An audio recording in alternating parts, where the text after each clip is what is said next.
Hello, and welcome to episode 335 of the Board Game Barrage podcast. My name is Mark. I am the Green Tank, and I'm joined, as always, by my friends, Callan the Red Tank.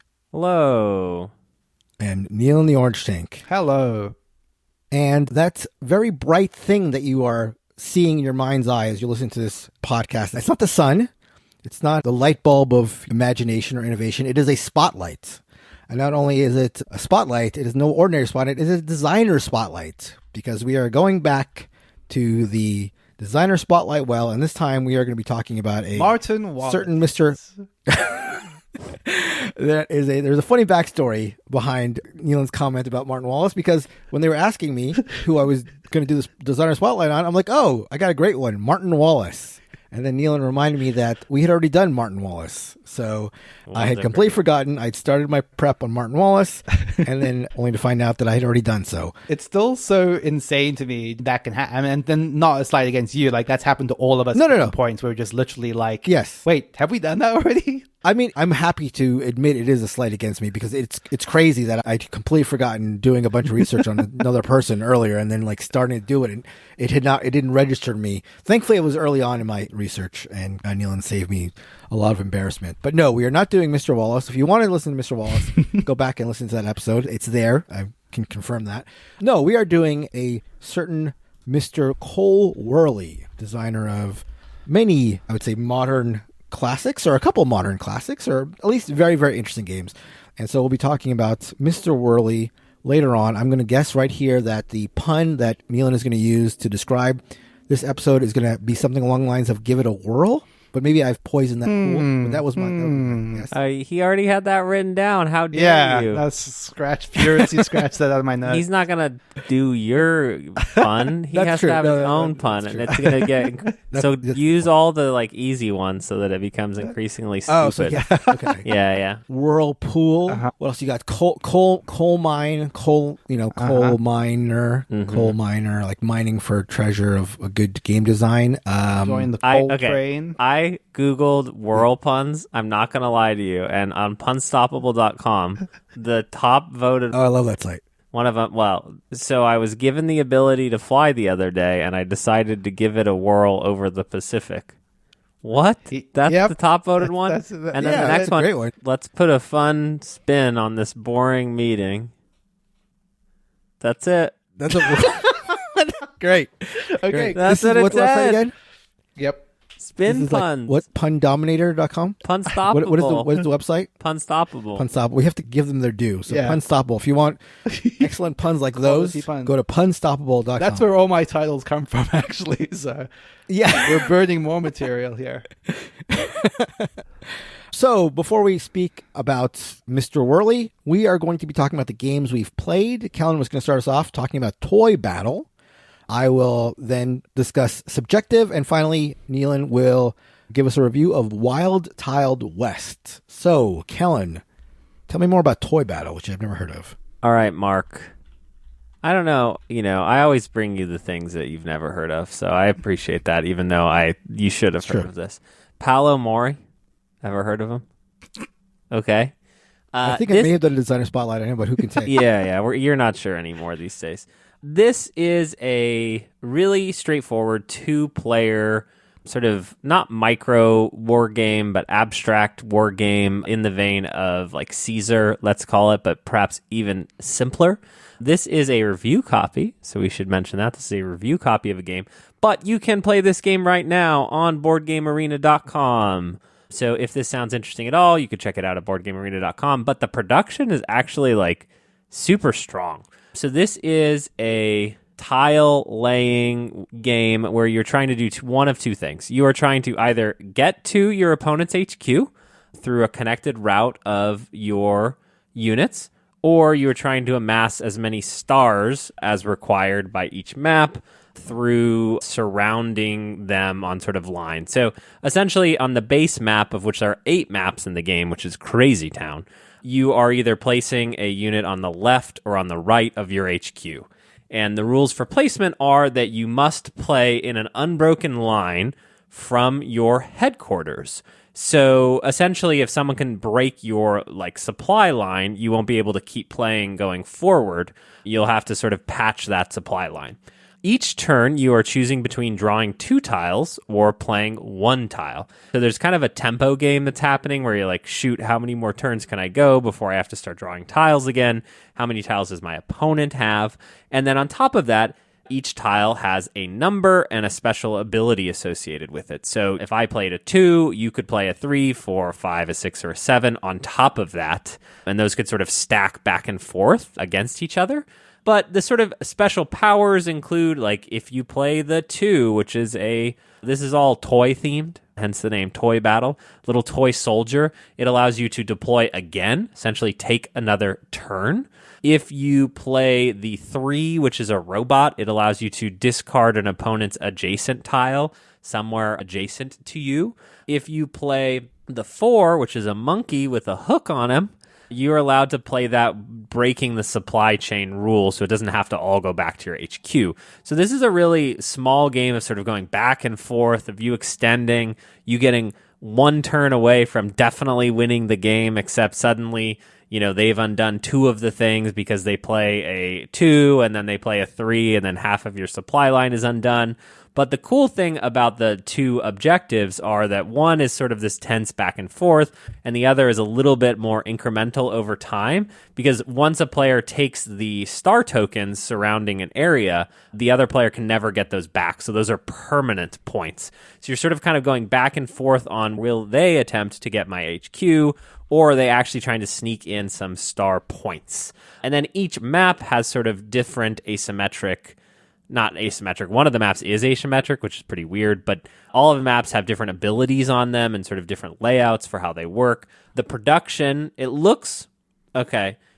Probably the one rule of this review copy, which I'm violating now, is like, it looks like Clash Royale.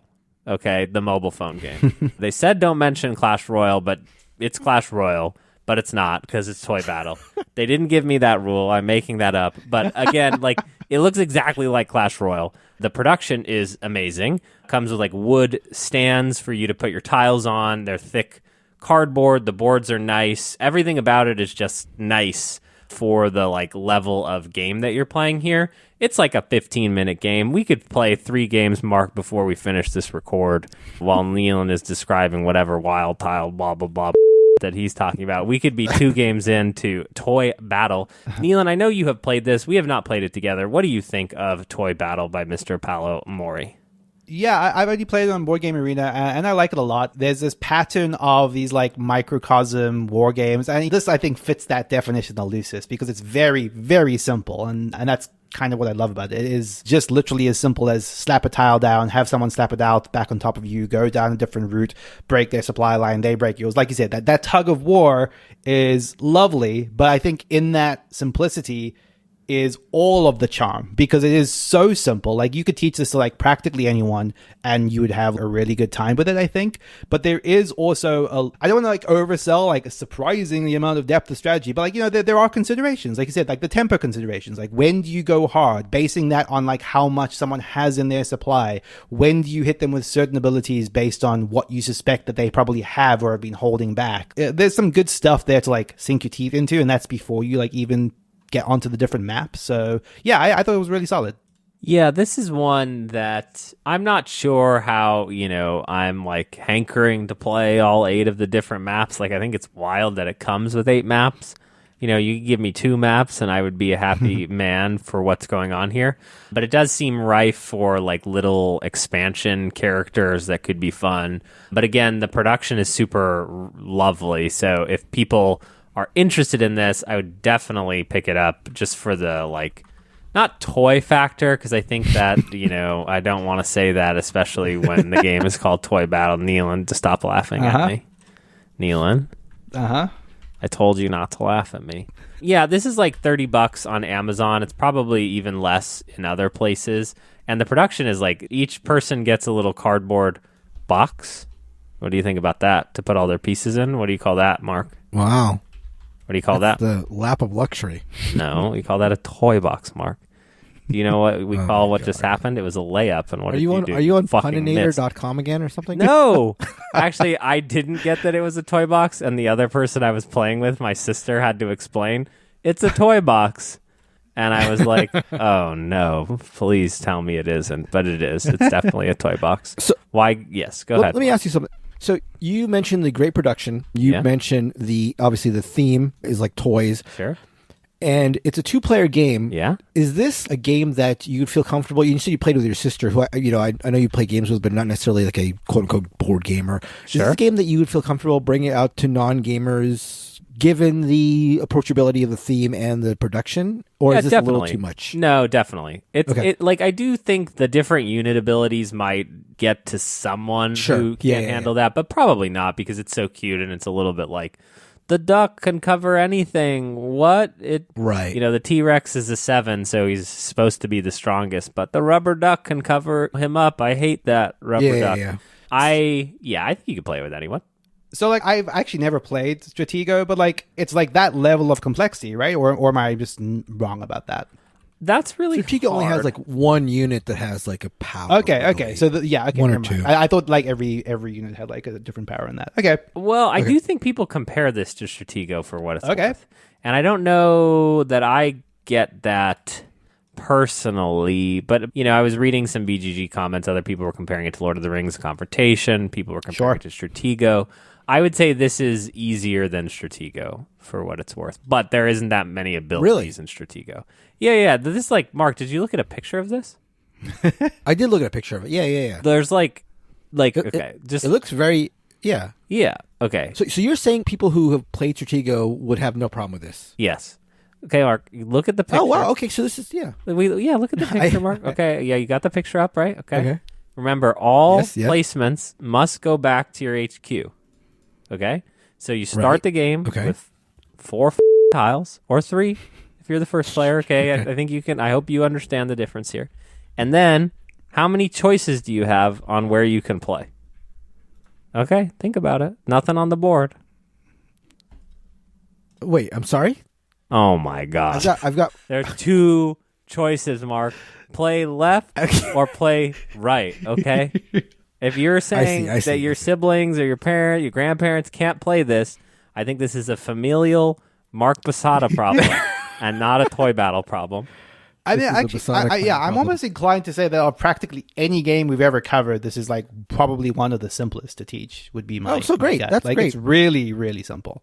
I love this combination of like a solid game plus a welcoming theme plus a great production at a low price point. It seems like a good game to recommend to sort of anybody looking for a casual 2-player sort of situation. Definitely. And I think the question becomes like, how do I compare it to Blitzkrieg or Caesar? And Well, that the thing is, gets a little weirder for me. yeah. I think it's not as fun as Caesar. Okay, yeah, and those games may be better, but they're so much more difficult, I think, to approach to like a casual player. Yes, Sure. totally agree. And this Yeah, is doing the like it's a mobile game for your phone. We promise. Look at the art. Yeah. we swear. Kind of thing. Right. So it's great. You should play it. You should play it on BGA, Yeah, no, you've definitely piqued my or you could buy it. Might even do that. Who knows? And that is Toy Battle and a discussion of American bathrooms. That'll be in the outro for anybody wondering what he's talking about. All right. So I got a chance to play Subjective. This is a game designed by Andrew Wolf and published by Spin Master. And I'm not going to describe anything about how the game works. Instead, we are going to play it right now. Okay? Wow. So in the chat, I want you guys to agree on a movie. Any movie. Don't make it too obscure, but just agree on a movie. And But wait, I won't- as in without saying it to you. without saying it to me, yes. Okay. In the little chat there. Okay, you guys agreed on it. Yep. Everything Yeah, good? we agreed. Okay. Is the game over? And now I'm going to give you some categories here. So write these down too. I'm making Okay. it work. Ready? Yep. Songs, Okay. places and locations, Uh-huh. food and drink, Uh-huh. fictional characters, Uh-huh. famous people, Uh-huh. and we'll just go animals and nature. Okay. Okay? So there's 6 categories there I believe I've given you. Got it. Now, what I want you to do is I guess I'm just going to take my earplug out, and you guys are going to pick 2 each of you are going to pick 2 of those categories and write a clue down to try to get me to guess the movie. Okay, so part of this game is, and this is not going to really work in this medium, but there is a scramble between the players to get the best categories. So we may not be able to simulate that, but you guys are going to fight over the categories, pick 2 each, and then write it doesn't have to be a word. It can be a sentence. It could be a person's name or whatever. But write clues down, and when you're done, let me know. Give me a signal, okay? And then I will come back and we'll keep playing. But to okay? be clear, we can't overlap. So my ones must be different from Kellen's. Yes, you're each going to pick 2 unique ones out of the 6 Okay. I've given you. Okay, and you give me a hand signal when you're done. Okay. Question, Kellen? No, I just don't know how we're going to choose amongst these things. I've already chosen, so you just Okay. deal with no, the other yeah, 4. Okay. no, that's absolutely not true. I You've snapped- already yeah, you chosen. snapped it. Are When you I- kidding? You Okay. can't just choose. When I take this thing out, you guys fight over it. Okay. Go. How are we going to... I'm taking animals. Animals is mine. Okay, so we'll draft them, Yeah. right? Yeah. You're taking animal. Animals. Okay, I'm taking fictional characters. Okay. I'll take food and drink. Okay, and I'll take famous people. Okay, done. All right. I We're actually don't done. know what the intent is because I feel like I've messed up here. But Yeah. if the intent is to make it like super obvious to him, then Yes. I've failed. Yeah. Okay, Yeah, we actually don't are know on a what the- team. Oh, we're on a To be team? clear, you're trying to get me to guess. Oh, You're okay, trying good. to- Oh, wait, I we're on probably- the team. Oh yeah, we've got this. We No, nailed this. You're good. Okay, you're Yep. good. Okay, Yep. we're So good. you've given me good clues. Good clues. Wow. Good clues. And okay. And I don't know if you told the audience or not, but whatever. It'll We be haven't. probably funny either We way. haven't. We haven't even not. come up with the Okay. clues. We don't Yeah. even know how to No, play. actually, this is better. This is better because then people can play along. Okay, Perfect. I So love it. tell me the categories that you have selected. Okay. First, Kellen, tell me your categories, Kellen. Yeah, fictional characters and famous people. Okay, and Neelan, tell me your categories. I've chosen food and drink, and animals and nature. Okay, so as the guesser, what I know is, and this is obviously true in the game as well, all I know is that it is a movie. So there's a little placard where you're going to write down with an erasable marker what the movie is. All I can see, though, is the movie category. I won't see what the actual movie is. It's sort of like a just one situation. Okay. And I will also see on the table in front of Kellen, it will say fictional characters, famous people. On the other side, face down, is what he's written, so I don't know that.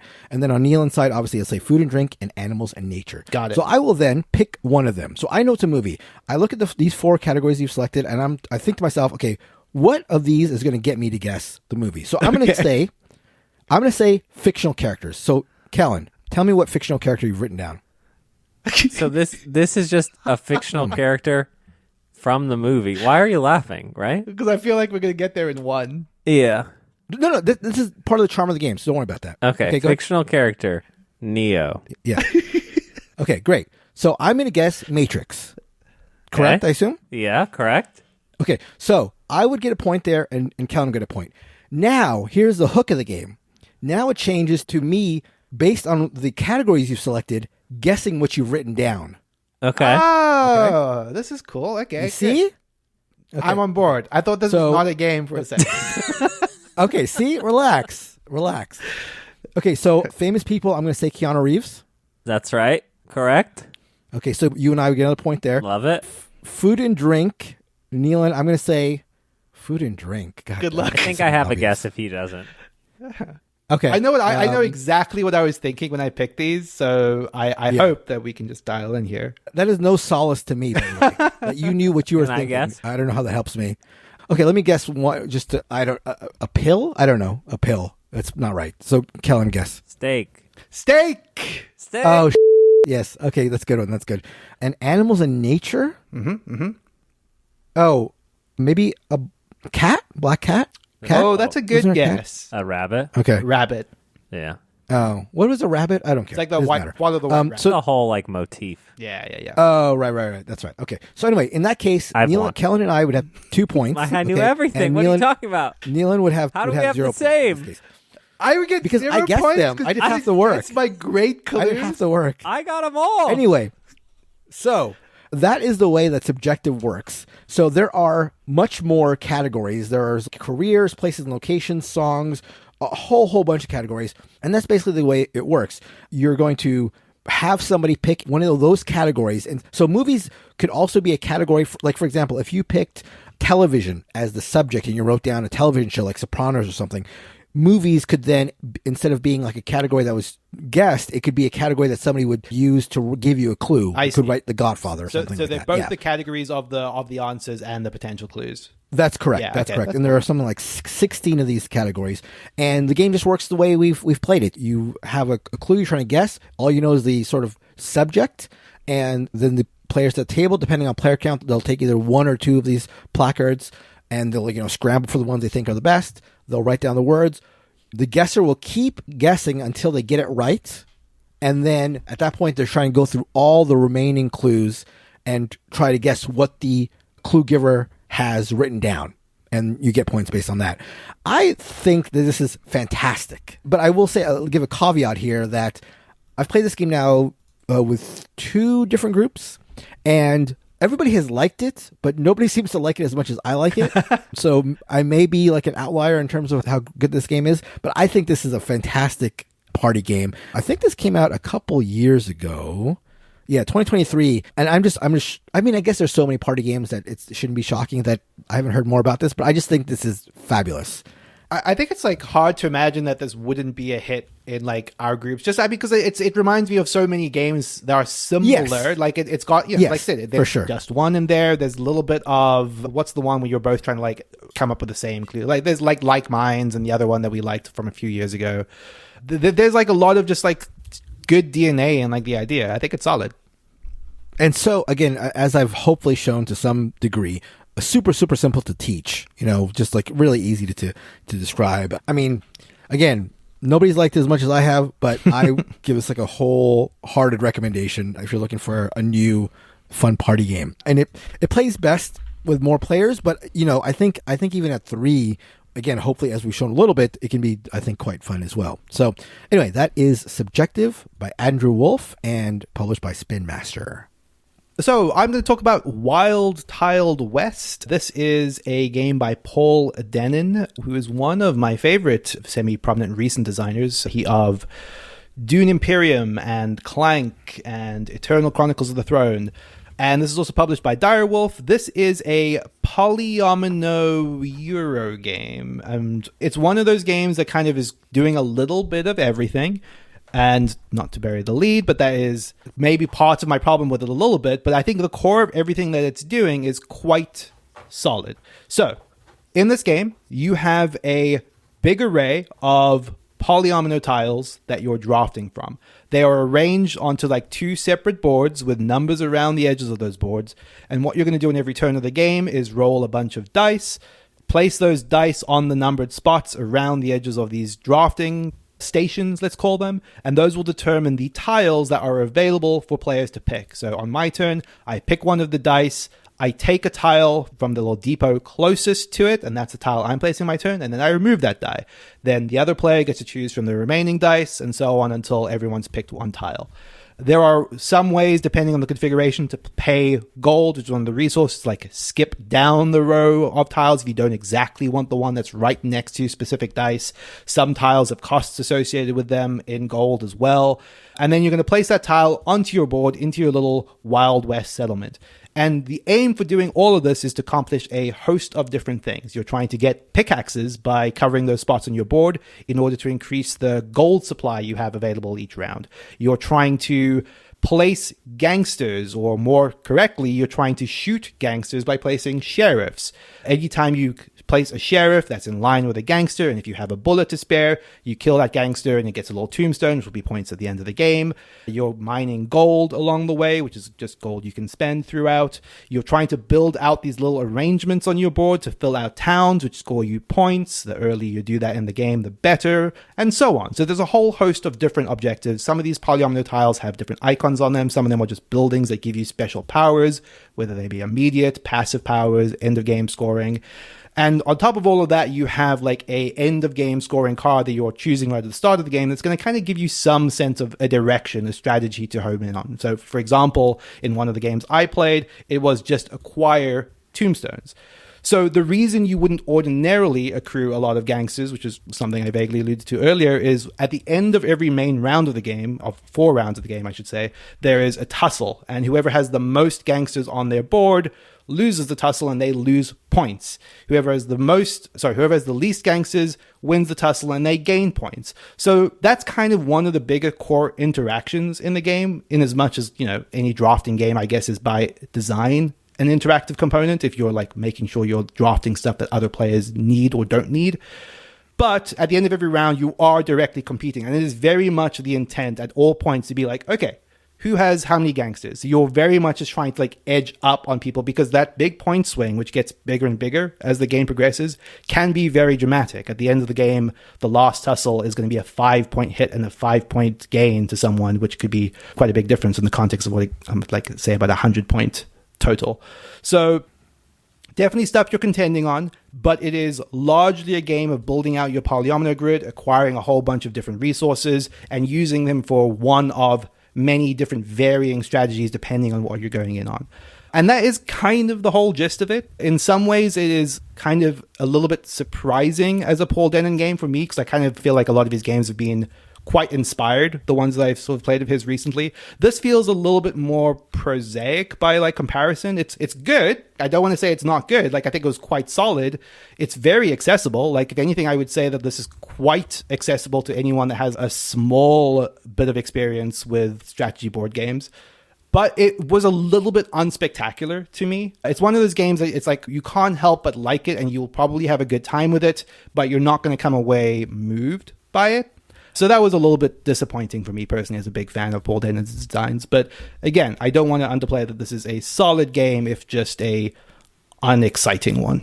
Yeah, in looking at it and in your description, when I heard Paul Dennen as the designer, this does seem like quite different in uniqueness and in sort of scope than I feel like a Paul Dennen game generally is. I mean, based on him being designer, I'm certainly interested in it, and you're saying at least it's a solid game, which I would expect nothing less. But it does seem like quite different than what I would expect from a Paul Dennen game. Totally, and I think some of that's important to like put in the context of the games. Like Clank, obviously massively successful. Dune Imperium, I mean, my God, like one of the biggest success stories of the last couple of years.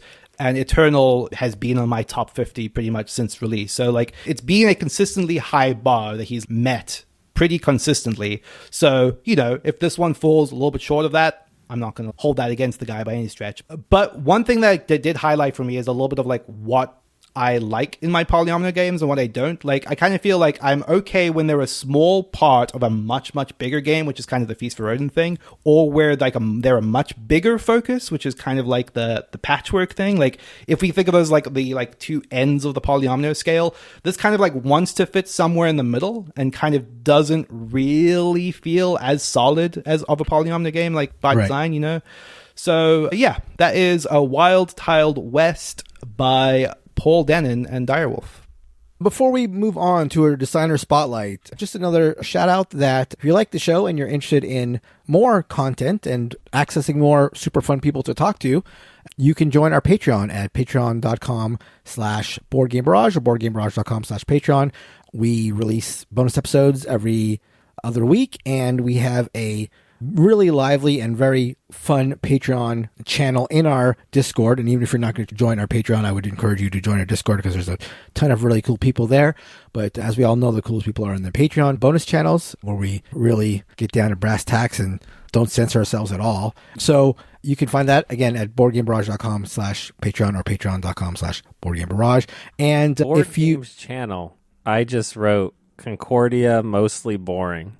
What's funny is I literally just read that, and I was just like, that's in the normal channel. That's for free. Can you imagine what's possible in the Patreon channels? Oh my God. Killing darlings. Yeah, we can't even repeat it on the Exactly. airwaves. The FCC will come down on us hard if we ever did that. But if you don't want to do that or can't, we completely understand. Another thing you can do to help the show is leave us a review wherever you found the show. I guess Apple Podcasts is the most common way, but maybe Spotify. However you found it, there's probably a way to review it, and that would also help. One thing I want to call out before we move on is the Board Game Barrage listener top 20 for 2025. If you go to boardgamebarrage.com/top20, you can submit your 20 favorite board games. I'm going to take everyone's lists. I'm going to stir them into a little pot, do a little bit of magic, sprinkle a little secret sauce, and come out with the Board Game Barrage official listener top 20 for a future episode. This is something that we do every year. We're running it a little bit late this year, but please head on over to that site and submit your list of your 20 favorite board games. One thing I have to stress, I have to stress this, it is super important when you're filling out that list that you are copying and pasting the titles of the games exactly as they appear on Board Game Geek. No exceptions. Don't type the names of the games from memory. Don't accidentally misspell things. Don't be someone I will call out on the episode. Don't do that intentionally so that I just called you out on the episode. I am going to freak out if anyone gets this wrong this year. Copy and paste the name of the game from Board Game Geek, please. You can do that at boardgamebarrage.com/top20. All right. Now on to the man of the hour, Cole Wehrle. So, Cole Wehrle, really, really interesting guy. It's going to be hard to talk about all his work because he is a really thoughtful, very erudite person when it comes to describing the inspiration for the games and how the games work and all. The one thing that jumped out at me when doing research on him is the guy is a polymath. He finds different aspects that interest him and becomes somewhat, I'd say, or indeed an expert in them. But I'll get more into that later. So let's start off with the very beginning. Born in Indiana in 1986. So I just mentioned that because I'm sure he's quite happy that the Pacers are now up 3-1 in the Eastern Conference NBA playoffs, right? I'm sure that's big for him, being an Indiana boy. But then went to school at the University of Indiana. Wanted to be a journalist initially. And big mistake. Right. Well, he jokes about this because he went into journalism, and then that was right around when Craigslist was sapping all of the ad money from newspapers, and journalism became a really tough job to get into.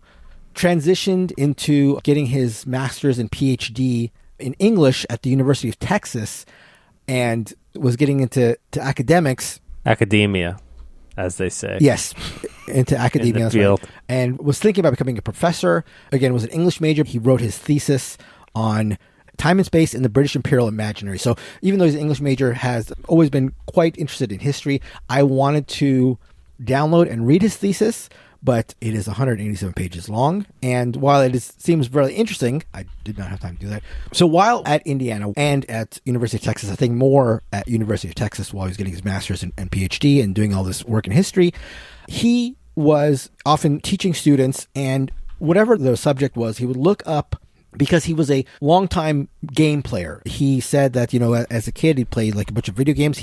Sounds like a quite hardcore StarCraft player. He plays it now. He's like really, really into it along with his brother, who the two of them make up his company Whirligig. More on that later. But has always been a game player. Mentioned, in addition to playing video games a lot, would also hang out on Board Game Geek forums. That was a place where he frequently posted even before he became a game designer. So he was always interested in games. And so whenever he would be teaching about a subject in history, and because his board gaming taste leaned to war games, he would often look up if there was a war game that was based on the subject he was teaching or thinking about or studying himself. And often there was, but often there wasn't. And whatever the case, he would often try to teach the students that he was working with, or learn himself, in trying to imagine a game. Like, okay, we're studying whatever topic it is there a game for it? Or maybe even if there is a game for it, how would I communicate the important parts of this time in history or these people in history in a game? And he sort of sketch out an idea, and he would sometimes, take it to the class and try to teach them using that as a tool. But during the course of doing this, he played Pax Porfiriana by Phil Eklund, and he mentioned, which is a game based on Mexican history, which in itself, was an interest to him and what got him interested in playing the game.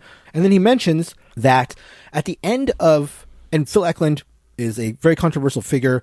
Wehrle has said that while he is indebted to him for this thing I'm going to mention, he disagrees with him vehemently on a lot of things. But Eklund is known for, writing a lot of footnotes and arguing a case on the historical aspect that he's talking about in his games.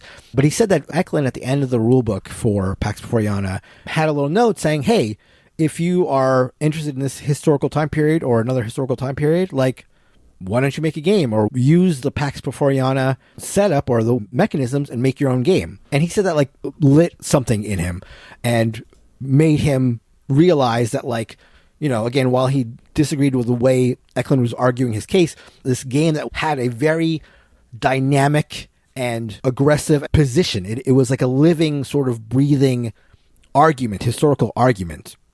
And he uses the term like argument and conversation a lot when he talks about game designs. But it was this like idea that this game wasn't like a staid, sort of like boring, you know, historical recreation. It had like a point of view that got him interested in, you know, making more sort of robust games. So during his time in college, he designed the first edition of PAX Premier.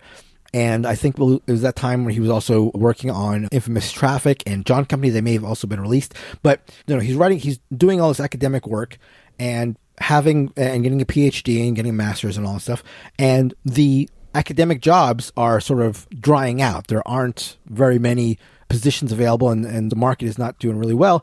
And at the same time, he's getting a lot of positive feedback about the games that have been published. Again, PAX Premier has been published at this time. I believe Infamous Traffic is published at this time. And so even though he's doing this as a creative outlet, something he's genuinely interested in, and not really seeing it as a potential job, he was never like really focused on being a game designer at all. These are getting a lot of traction. And so after he gets his PhD, he sees a advertisement from Leader Games looking for somebody who's interested in game development. And so he, again, just after graduating, he replies to this job listing, and Leader Games hires him, and he moves his family from Texas to Minnesota, and the rest is sort of history. So that's sort of like how he got his start. It was completely unplanned. He had no aspirations to be a game designer. And speaking about that, about like his not having aspiration to be a game designer, doesn't have like a background necessarily in math, but what did his journalism and his academic background, what is the greatest things that he's sort of gained from those pursuits in terms of game design? And he mentions that the biggest thing is like his ability to focus on a long-term project. Again, his thesis was about time and space in the British Imperial Imaginary, and this is a 187-page thing. He mentions often that he loves writing. He loves writing essays. There's anecdotes about him, like in high school, he would write essays for his friends. If they couldn't get work done in high school, he would just volunteer to write the essays for them. So he's always been happy, like plugging away and taking a long time and seeing a project through. And that was like the biggest thing he gained from his academic background. But it's also really interesting that he picked up a lot of skills in his academic background. So another thing that he did was, while he was at University of Texas, he had a class where he was helping students learn graphic design and the Adobe suite, I guess for something along the lines of like what he was teaching. I'm not sure exactly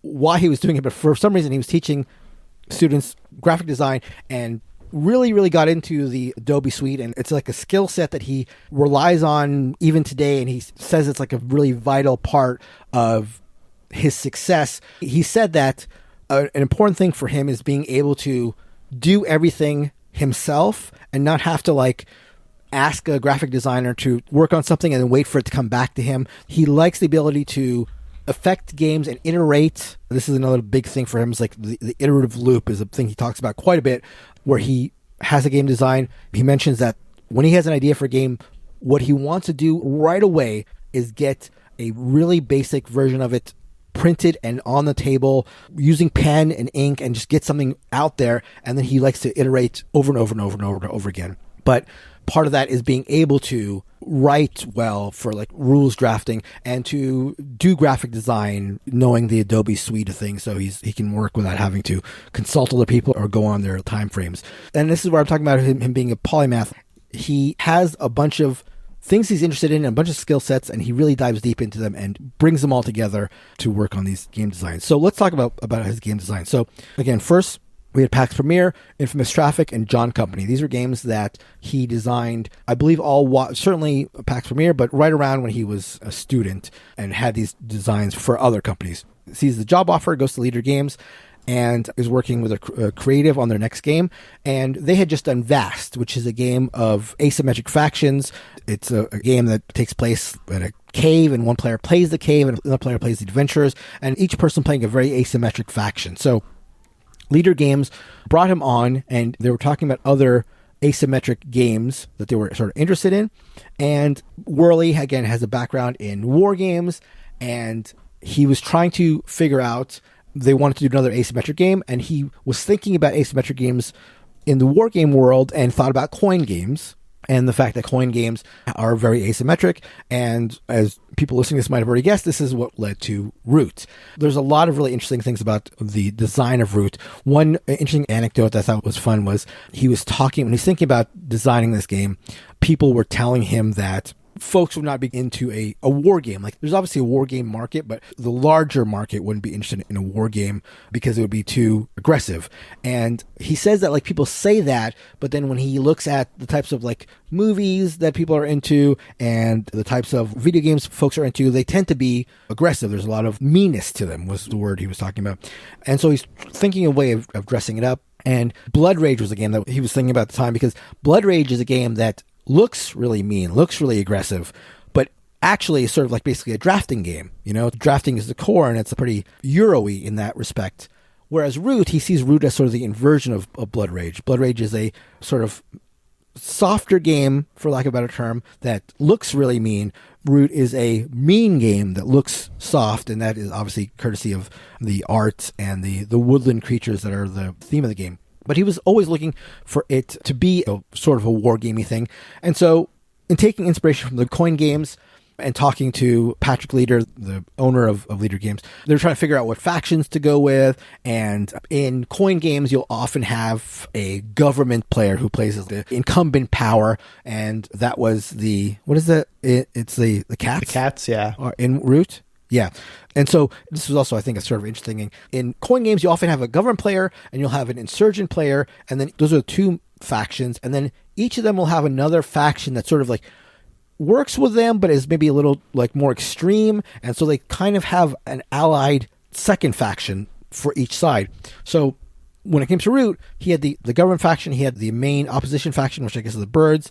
The Woodland Alliance were sort of the extreme faction. And that was sort of what he was thinking.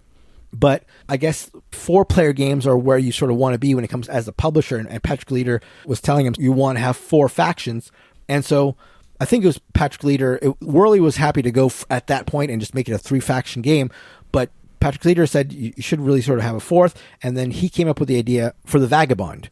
And it's interesting because in describing it, Wehrle seems to have like not really been for that as another faction. And I know that even though I'm not like a big Root fan or a Root player myself, that the Vagabond is often seen as like the faction that sort of like messes things up, that is like not the one that people sort of enjoy. Is that correct? I feel it's definitely the least loved faction is my sense of it, at least in the base game. Yeah, I won't play with the Vagabond. Yeah, so I don't think that's at all what Wehrle was like trying to distance himself from. I don't think that was it at all, but it's sort of interesting that he was not inclined to have that as like one of the factions that he was thinking of, and that's the one that is least approved. But in talking with Patrick Leader, he said, no, don't worry about this. There will be people who are more interested in like the role-playing aspect of the game, and so they'll be drawn to the Vagabond. So it was just sort of interesting to hear where this like sort of, I don't think it's a controversial character, but like the one sort of outlier character where the origination of that character was. Taking a step back real quick before we move on, but in terms of like what he's looking for in game design, listening to him talk and reading about his design philosophy, I just felt like I was listening to Kellen. Whoa. Interactive games. Polymath. Interactive games are like, that's right. You and him both, polymaths.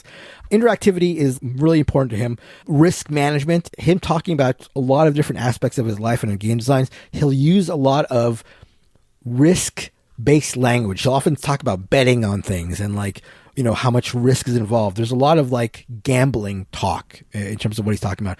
Also refers to like wanting games to be social experiences. He's really interested in like emergent partnerships in games, like games where you don't necessarily like want to be allied with somebody, but you find yourself in a situation where even though you don't really like them or what their sort of like purposes are, you find yourself in partnerships that you wouldn't necessarily like immediately follow. And it's also funny to hear, I mentioned that he refers to game design as like a sort of a conversation with the players. When he plays games, he will often note to himself things that he would have done differently. He won't, make it public, but he will often like find points that he disagrees with and he will like note it to himself.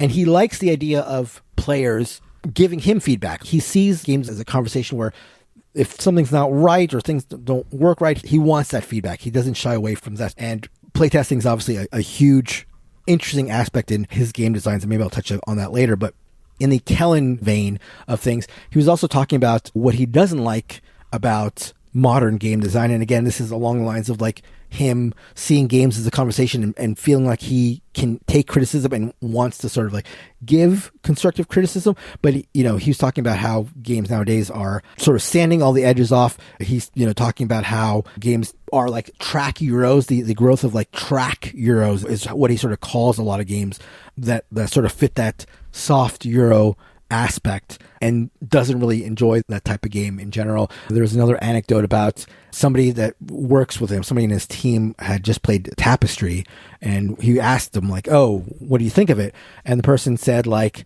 "Oh, it's like Stegmaier took everything about a Civilization game and just laid it out on tracks.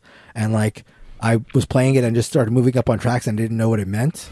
And, he didn't mean that necessarily as like it's hard to say he didn't mean as sort of a shot against Tapestry, because it seems like a shot at Tapestry, but it's, again, he is not sort of like a fan of games where there aren't any chances or ability for the game to tell a story, or the ability for the players to make the game a story. And he often will refer to games as like an opportunity for storytelling. So that's maybe a good segue into the next game that he designed, which was Oath. So Oath was a game that came out of, and this is another common theme, he will take lessons from the last game and like things that he didn't like or opportunities he learned from the last game, and he'll take them into the next game. So when it came to Oath, he was looking for a game that was more of a storytelling game, and he wanted a game that sort of could, last over multiple games and the world could sort of change. He refers to Oath as a roguelike political game, so that's more video game talk. And it seems to me in hearing him discuss Oath that there were some things about it that he didn't like, but that were sort of necessitated by the way the game is designed. Like, one thing he wants to have possible when he designs a game is like, he likes the idea of like taking a game to a convention and telling people what the game is and like saying, go ahead and play it, or like being able to play it. And one thing that I sort of feel is a regret, maybe not a regret, because I don't think he regrets Oath, but something he regrets about the necessity of the way the game designed is like, you can't really just like plop down and play Oath wherever you are. Like, it requires more of a commitment. And while he still appreciates the storytelling aspect of it and the way that the game can shift quite a bit and evolve based on the way the players are playing it, that was sort of like something he didn't really sort of like about it. And then so that led to Arcs, which is the latest release. There's another one that is currently being released, Molly House, but Arcs was his last very grand game, and that came from wanting to go back to a game that could be plopped down and you could just play. You could play a game of Arcs, but he also liked the storytelling aspect of Oath and the sort of evolution of Oath, so that's where you get the Arcs campaign game as well. So hearing him speak or reading him talk about Arcs is fascinating because of the success of Root. He is able to really take a long time in designing these games, and he's obviously working on a couple games at a time, but he seems to like focus on one game and then really get into it. I forget the amount of time he worked on Arcs, but I think it was something along the lines of like 3 years. And he mentions that a lot of game designers, because of like where they're at, need to like, crank out games, and, it's more about breadth than depth, and they have to, release 3 or 4 games a year. He is in a situation where he can tell Patrick Leader, again, the owner of Leader Games, like, hey, I need 6 more months on this to sort of tool around with this. And Leader is able to go ahead, just, take your time and work on it. And that allows him to really, again, the depth he goes into these games is amazing. Like when he re-released John Company or re-released PAX Premier and second editions, he reads source material for months and months on end to really like feel like he knows the historical time and be able to have the game be accurate representation of the time and the characters involved, the people at the time. In that sort of vein, it's interesting. He said that people will often ask him the question that a lot of designers are asked when it comes to where they design their games or how they come to inspiration. Like people will ask him, do you have the theme first or do you have the mechanics, the typical, where do you start? And he doesn't really feel like he does either of them. What he will do is, what he wants, his ultimate goal is to figure out what feeling he wants to evoke from the players. He wants his games to be a situation where the next day, like at the water cooler or like talking with friends, people will say, I played this game and there was this time where this thing happened and all of a sudden this turned around. Like, he wants games to like elicit a story. So that's where he comes from. Like, what sort of like feeling do I want the players to have? And then he will figure out the theme or like a time period or sort of a setting that will evoke that. And then he'll figure out, okay, this is the feeling I want people to have. This is the setting I have. And then in that setting, like, who are the players? So an example that he was mentioning at the time, I think, was John Company. So the feeling he wanted with John Company, and he's like, okay, he had these families that were coming out of the ending of the East India Trading Company. So he has the players or the families at the time, and then what are the victory conditions? Like, what would have been the victory conditions for those players that I've figured out, that I've made clear in this setting. And the victory conditions for these families at the time were like status, like moving up in status. So it's like, okay, I'm making this game for this time period. The players are the families at the time, and their goal is accruing status. And that's like sort of where he comes from. He starts with a feeling, and then he'll come up with the setting and then suss out who the characters in that setting are and what they're going for. So I found that as sort of an interesting answer. Like, in doing these spotlights, none of the designers will have like a very straightforward, I start with the mechanics or I start with the theme. Like, they're always more complicated than that, but there is generally like in my sort of understanding, there's generally an idea of like which one or the other. He seems to be, again, going for like the feeling, which I thought was a really interesting aspect of like the genesis of his game design. I think that comes across, honestly. Like, I think that if there's anything I associate with his games, is that there's a larger message. There is a larger, I hesitate, not because I don't think it deserves it, but like, there's an art to like what he's trying to like portray that is like over and above just the mechanisms and just the theme. There is a very distinct authorial intent behind like what he's trying to convey with a specific game. And I can't think of many other, I guess not many other popular designers certainly that are offering something similar. Like, Amabel Holland is maybe the only other one that comes to mind, is like someone who's absolutely working in that same realm. Yeah, there's a quote that's attributed to him, Wehrle, where he says that he's not interested in whether or not a game is fun, but whether it's like compelling. And I think that is accurate. I think that's sort of like why, and he acknowledges this. He acknowledges that like some players are sort of turned off from his games because the competitive nature of the game itself is core to them. And just listening to him talk about this is really interesting, because he's sort of torn by it, because he knows that needing to win or wanting to win is, he called it the watch spring of game design. Like, it is the core tension that makes everything work, but he's not really interested in that being the focus of the design of the game. So he needs players, he wants players to want to win, but it's not like, again, why he's designing the game or like the core of where he's designing the game. So just really, that was very interesting. To wrap up about ARCs, listening to him talk about ARCs actually got me really, really interested in playing ARCs, because he's talked about how his life at the moment doesn't really allow him to play Oath because of like the time commitment, and he doesn't really play Root very much anymore, except when like a expansion's coming out, and then he plays Roots like a ton. But he does enjoy playing ARCs quite a bit. He calls it his best design, which I guess you'd expect being his latest design, but it seems to be genuine. Hearing him talk about the iteration of ARCs going from initially he wanted it to be a campaign game, and then in trying to make it so that the commitment wasn't sort of like necessarily like a huge commitment, because he talks about how he's interested in legacy games, but as soon as he hears like a legacy game is like 40 hours of play, it's an immediate like pass. Like, he was not interested at all, but he's interested in like what stories legacy games can tell. So ARC started as a campaign legacy-ish sort of game. He wanted it to be 3 acts and sort of 3 games. So it was supposed to be a short legacy game from the start.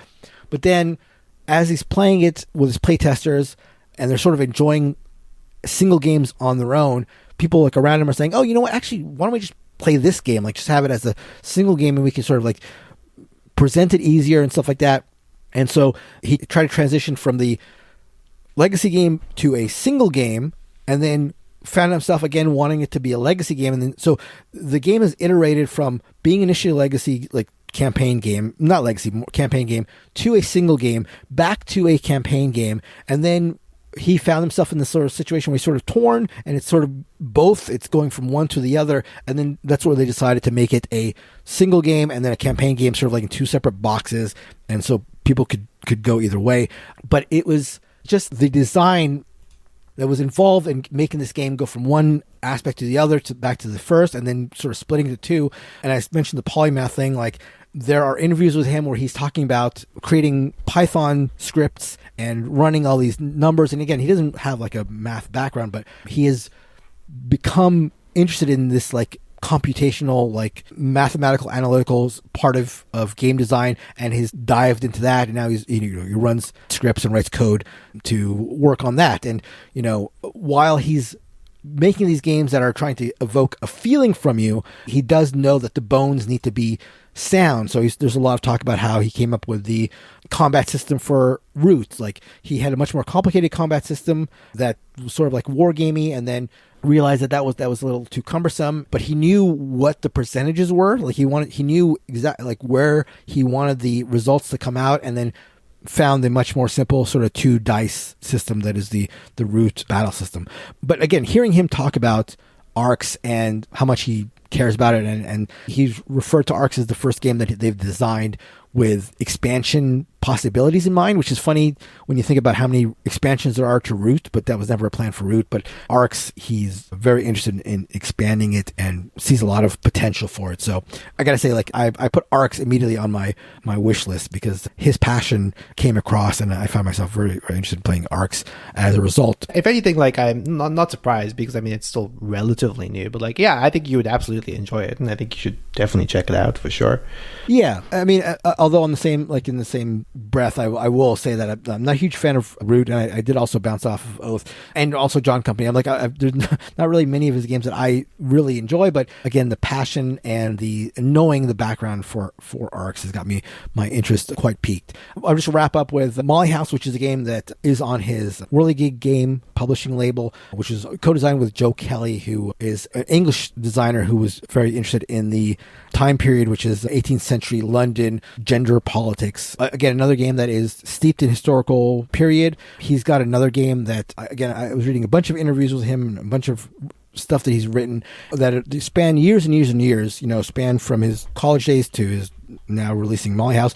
He talks about this game about the American Reconstruction period. So this is a game that he's been working on this entire time period, from his earlier designs to now. It's a game that he's been thinking about, but one thing that he has been doing through this whole period, and a reason why the game on American Reconstruction hasn't gotten in design, is because he wants to be like so well versed that he's reading like tons of books on it and really wants to know the time period inside out, because his focus academically was on colonial England, and so it's just the amount, the depth that he'll go to get things right. I found really like fascinating and interesting and sort of inspiring. So yeah, there's so much more. I would encourage people who are interested in diving into Wehrle to just check out. He's very open about talking about his game design, his background, and what he thinks about how games are made. There's tons more to mention, and so yeah, I would encourage people to look into that. I'll post some of my sources in our show notes for people who are interested in going to like other podcasts and other videos and websites where he's discussed things. But yeah, that is Cole Wehrle, a fascinating designer.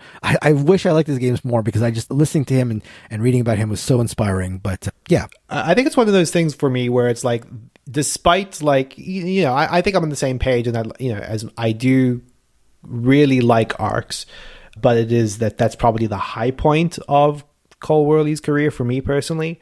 I've not really fallen in love with any of his other games to a huge degree, but there is even the ones that I haven't liked, or even the ones that I've eventually bounced off of or sort of come away like colder on, there's still something that's like so fascinating and different about all of them. Like even the worst experience I've had with Cole Wehrle and like John Company, which was hyper specific, is like a fascinating game. Yeah. So yeah, I think he's definitely a designer I can't help but think I will follow regardless. I always kind of think about these people, Mark, when you do the designer spotlight, as if they're dead. Right. I don't know why. It just sort of sounds like Yeah. moralizing them. And so this one is a bit weird, because I have met Mr. Wehrle and played games with Mr. Wehrle to whatever degree. And so the only source I can cite is myself. I don't need any paperwork. Go ahead. I plan to cite you in the bibliography. Perfect. Cite you. Yeah. And also, I did hear him talk about playing ARCs at PAX Unplugged East or whatever. So I did hear him talk about playing potentially with you, because I know you guys played together. I had one really bad experience testing this game. Yeah. I think one of my experiences playing games with him was just like, who wants to play a dumb game? And then he pulls out Magical Athlete, right? Or games of that ilk. So, like, I think that is something that we share, of just like, let me show you this like silly thing and just like watch what people do with it. I find like the difference for me is that like the like preoccupation with like historical themes is just not something that like I care about at all. And so like when we diverge from, Arcs and Root have a real competitive edge to them, and Root even right through some development work post the game coming out, right? Because it's now been balanced for like high level tournament play, but it was not upon release, right? And so that's kind of like interesting how you're treading this sort of line between like it's a experience, and it's like a competitive tournament set of a game. And so super fascinating designer, always love to check out a new game of theirs. And I have not played one that wasn't interesting. But again, from like a design, like I want to make it, fun is like table stakes for me. And like when the game is like, actually this game is like a documentary. It's like if you sat down to watch a movie and then you found out like 20 minutes into the movie that it was a documentary, you would say, this, I'm leaving. See what I'm saying? Does that factor in? Exactly. Just a couple other things. One is to your point, Callan, about like him wanting to play a dumb game and bring out Magical Athlete. One thing that I did love in researching him is like he has played a lot of weird games. Yeah. And like I've added a couple of games in my like want in trade list based on what he mentioned. One game, and I'm only going to say this now because this episode's not going to come out for a couple of days, so I'm going to be able to get the game before people potentially get it because I'm looking for it. And it's reviewed terribly on BGG. It's called Darkover, all one word. And it's a 5.4 on BGG, but he mentions it in terms of like trying to coming up with weird combat systems, because I guess the combat system in this game is a staring contest. Okay. And so like just so crazy. It's so strange. So I'm going to try to get myself a copy of Darkover. But he just like, there are a number of games that he mentioned that I hadn't heard of that just sound really wacky. So that was really interesting. No, it tests your limits as to what you're willing to sacrifice in real life in order to win a game. I love it. I'm going to buy this game immediately. And just one last thing. This is sort of apropos of nothing, but I just thought it was interesting. People have mentioned him in these interviews, stuff like your games are sort of like heavy games, and he doesn't shy away from that. He also commented that like he thinks that in the area that he designs, which are like heavy games, he thinks a lot of, and I think Kellen would agree with this, a lot of games are heavy because there's just rules that are added to make them more complex. Like they get their depth from complexity by adding rules. And a thing that he thinks is interesting when doing playtesting, he finds that people who are board game players will describe his games as being like complicated, but people who are not board game players will call his games like just as complicated as other board games. Like they don't necessarily see his games as like overly heavy, whereas people who are already board game players tend to do. And he guesses, and it sort of makes sense to me, like board gamers, and he mentions like in one of the interviews he had just played Newsfjord, and he said that like when they put Newsfjord down on the table, even though he'd never played it before, because he'd played Uwe Rosenberg games, he asked like 4 or 5 questions about the board as the game as it was set out, and he felt like, okay, I sort of know how the game works, because there's this like language of board games where like, especially with like Uwe games, you sort of know a lot of what an Uwe game is going to be because he has the same like type of game. But his games sort of like have like a unique language, and so people who are playing board games expect something and they don't get it, and then that makes it heavy for them, which is again justifiable, and I think he would agree that it's a correct analysis. But people who are not board gamers, who don't have this ingrained language of board games, they also see his game as difficult, but just as difficult as any other sort of board game. They don't see it as inherently that much more complicated, and it's just because he's using like a different language in some ways, you know? Yeah, that's was interesting. Aspect. I think I could only agree with that up to a point. Like, I think at the end of the day that there is like just a volume of rules to his games that largely exceed most other games. I understand where he's coming from, which is like to say, well, I guess because the rules are so unorthodox, it's like the gulf feels larger to people that are familiar with the board games. I get that. That's interesting. And he definitely will admit that his games are rules heavy. Like there's no way he does not shy away from that. He does not call his games like he has. I'm not going to make this my last thing because there's so much to talk about. But he does talk about how one of the sort of resources that he in designing a game is like the rules budget a game will have, and if a game is long, the rules budget is greater. But when it comes to like going over a rule book, if there's ever a rule, sometimes he'll say like a rule, when you say it is easy, but when you have to like describe it in a manual in a rule book, it comes out much more cumbersome. And then he will say to himself like, okay, is this a load bearing rule? Like, is this a rule that we need to have? And then if it's not, he'll pull it out. But he does not shy away from the comment that his games are rules heavy because they certainly are. Anyway, I think that's going to do it for the show. Go to our Discord at boardgamebarrage.com/Discord and go to the podcast channel where we discuss that week's episode and let us know what you think of Wehrle designs. Are you a fan? Are you a big root head? What do you think of his design style? Just let's make it a Wehrle week, a week of Wehrle in the podcast channel. And feel free to write to us about anything you want, be it Wehrle or not, at boardgamebarrage@gmail.com. Big thank you, as always, to Heart Society for our intro and outro song, What's on Your Mind, Kid? And until next week, goodbye. Bye-bye. Bye.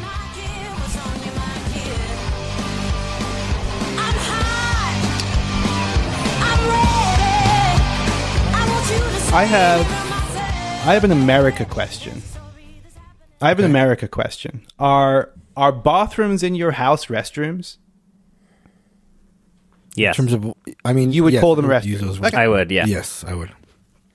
And the difference being that restroom is elevated. Like bathroom is crasser as a word. Interesting. I think I would agree with that. Like it's not. Wait, like so wait, something what I do you think mean by about that? So consciously. what would you call a bathroom?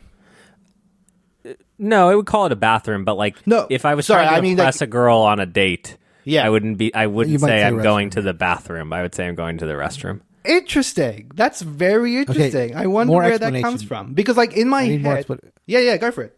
Yeah. No, from you. Oh, no, yeah. So I mean, What was restroom. it? We don't say restroom at all in the Commonwealth. I don't think. You don't rest. Well, I mean, they're all bathrooms. Everything's a bathroom. So, like, I've just gotten used to the idea of restroom, obviously, since like living here. But then in my back of my head, I was always like, is every bathroom a restroom, or only like public bathrooms restrooms? You know? Sure. And I honestly still I mean, the reason I asked it because I just literally had the thoughts like, I just said the restroom, but I meant my bathroom. Is that right? Like, but I've never like questioned it. Right. Anyway, No, yeah. There's probably even a more elevated word than restroom, right? What would be? I'm sure there is a more elevated word than restroom. Powder room.